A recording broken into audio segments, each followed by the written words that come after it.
बिस्मिल्लाहिर्रहमानिर्रहीम। अस्सलाम वालेकुम। आज हम पढ़ेंगे एंजाइटी की first type, generalized anxiety disorder. ठीक है, जर्नलाइज एंजाइटी डिसऑर्डर क्या है? उन्होंने कहा है if you tend to worry a lot even when there no reason, you may have generalized anxiety disorder. Generalized anxiety disorder means that you are worrying constantly and can't control the worrying. Healthcare providing diagnosis generalized anxiety disorder when you're worrying happiness on most day and for at least 6 months. ठीक है, generalise anxiety disorder क्या है? उन्होंने कहा generalise anxiety disorder है कि एक इंसान मुसलसल किसी चीज़ के लिए परेशान होता रहता है और वो परेशान होता है उस पर वो कंट्रोल भी नहीं पा सकता, उसे जर्नलाइज एंजाइटी डिसऑर्डर करता है। फिर उन्होंने कहा हेल्थ केयर जो है जब डायग्नोस करते हैं कि जर्नलाइज एंजाइटी डिसऑर्डर, जब एक इंसान हद से ज़्यादा परेशान रहता है तो उसका जो ड्यूरेशन है वो 1 मंथ से स्टार्ट होता है और 6 महीने तक रहता है। फिर उन्होंने कहा वरिंग में be some things you are so use to, you may think it just how you are. Common worries including your health, money, family or work. Well, everyone worries about these things once in a while. If you always accept the worst, it can get in the way of living a normal life. ठीक है, उन्होंने कहा है कि हर इंसान परेशान होता है, उसके परेशानी की हालत अगर हम नॉर्मल वे में देखा जाए तो हम ये पूछते हैं कि कैसे हो। फिर उसका जो कॉमन वरीज़ देखा जाता है उसकी परेशानी, तो वो अपनी हेल्थ के बारे में, पैसों के बारे में, फैमिली और काम के बारे में कहते हैं। हर इंसान इस चीज़ों के लिए परेशान होता है, लेकिन जो जनरलाइज एंजाइटी डिसऑर्डर के लोग होते हैं वो बहुत सी चीज़ों के लिए मुसलसल परेशान रहते हैं। ठीक है, फिर उन्होंने कहा if you have generalize anxiety disorder you may also have another mental health condition such as depression. ठीक है, उन्होंने कहा है जो जनरलाइज एंजाइटी डिसऑर्डर में मुब्तला होते हैं ना, उनका जो मेंटल हेल्थ के जो है ना, उनकी तबीयत इतनी बिगड़ जाती है जिसकी वजह से वो डिप्रेशन में चले जाते हैं। फिर उन्होंने कहा है why what causes of generalized anxiety, यानी क्या कॉजेज़ बन सकती हैं जर्नलाइज एंजाइटी डिसऑर्डर के। Generalized anxiety disorder can develop when you can't cope well with your interest stress. It also runs the families, but it's not understood why some people get it and others don't. Researchers have shown that the areas of the brain that control fear and anxiety are involved. ठीक है, उन्होंने कहा generalized anxiety disorder एक ऐसा होता है, उन्होंने कहा कॉजेज़ इस वजह से होती हैं कि आप किसी स्ट्रेस में मुब्तला होते हैं, लेकिन आपकी जो ये जो आप अपनी फैमिली के साथ उसी चीज़ों को फेस कर रहे होते हैं, लेकिन आपकी जो फैमिली है उसे अंडरस्टैंड नहीं कर पा रही होती कि आखिर आपको हुआ क्या है।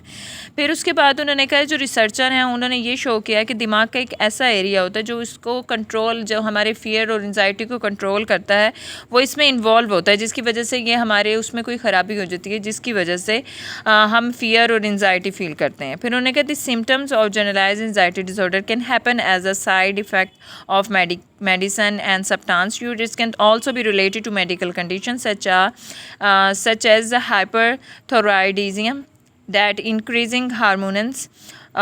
This can make the body response more excitable.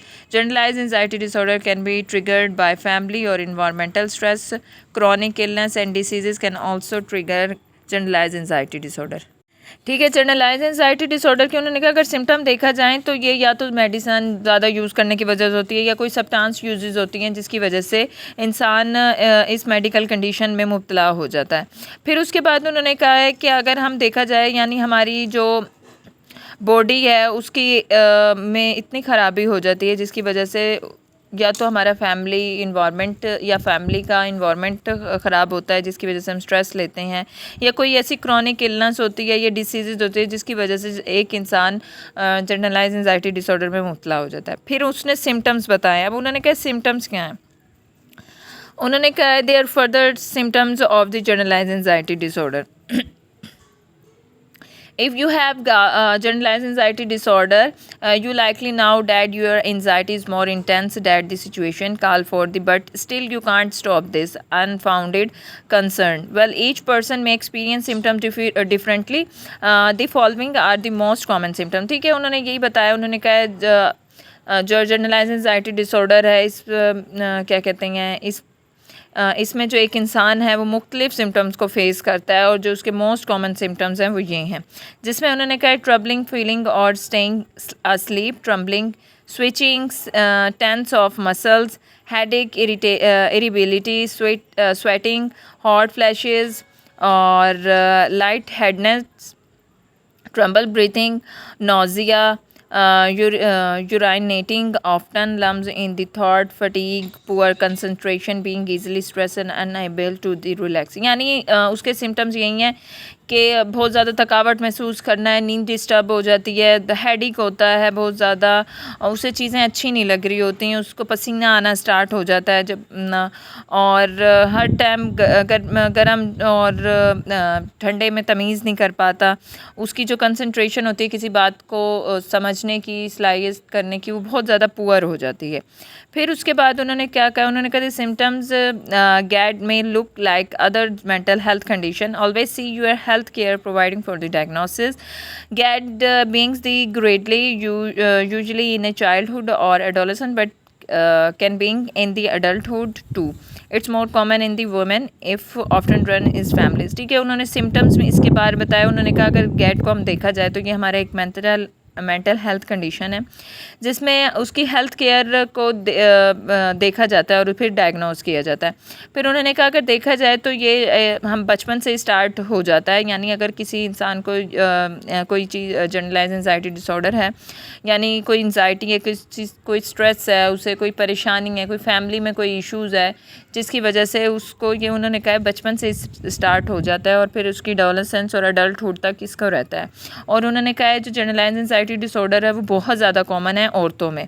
फिर वो कहते हैं ये फैमिली में यानी ये it's often runs in family, यानी फैमिलीज़ में चलता रहता है. फिर उन्होंने कहा डायग्नोज किस तरह करते हैं, यानी generalise anxiety disorder diagnose. Your health care providing or mental health professional diagnose, they can help determine whether your symptoms are related to another problem. The symptoms happen on most days and last 6 months or longer.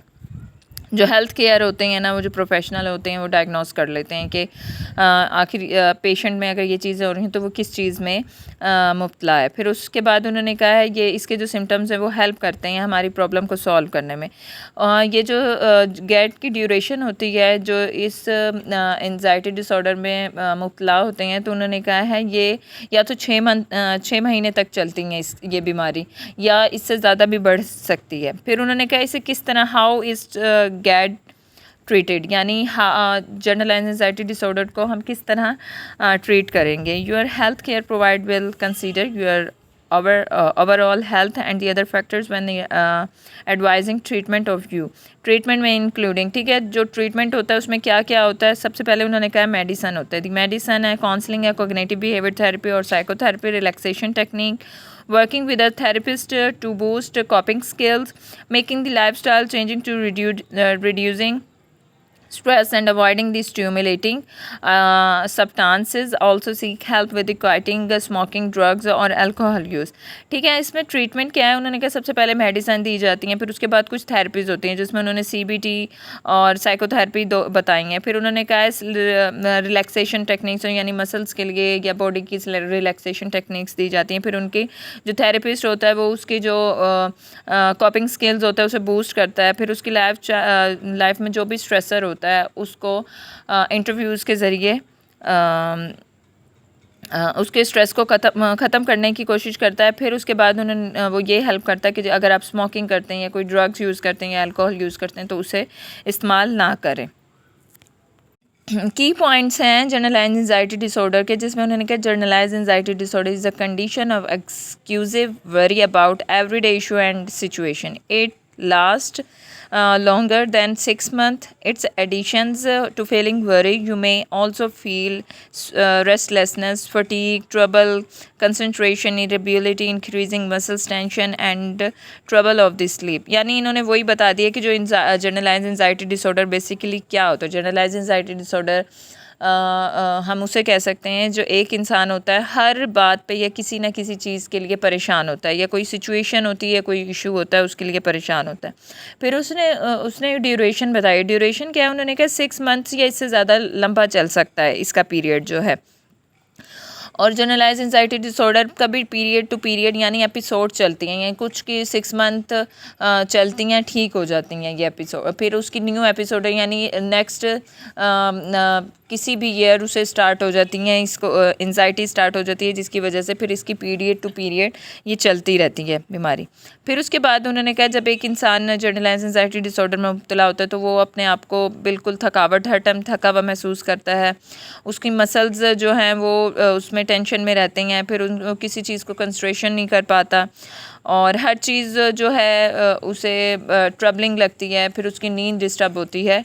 तो उसके मुताबिक यही बताया कि generalise anxiety disorder के जो लोग होते हैं वो कैसे होते हैं, यानी हर चीज़ के लिए परेशान होते हैं, उनकी थकावट महसूस होती है और ये जो सोशल लाइफ होती है उनकी बिल्कुल डिस्टर्ब हो जाती है, यानी वो सोशलाइज नहीं होते, वो बिल्कुल डिस्टर्ब हो जाते हैं। वो फैमिली के या तो स्ट्रेसर होता है या कोई ऐसा मसला होता है जिसकी वजह से वो टेंशन इतना लेते हैं तो वो इस एंजाइटी में मुब्तला हो जाते हैं। आई होप सो कि आपको समझ आ गई होगी। नेक्स्ट इसकी एंजाइटी डिसऑर्डर की नेक्स्ट स्टेप हम कल पढ़ेंगे।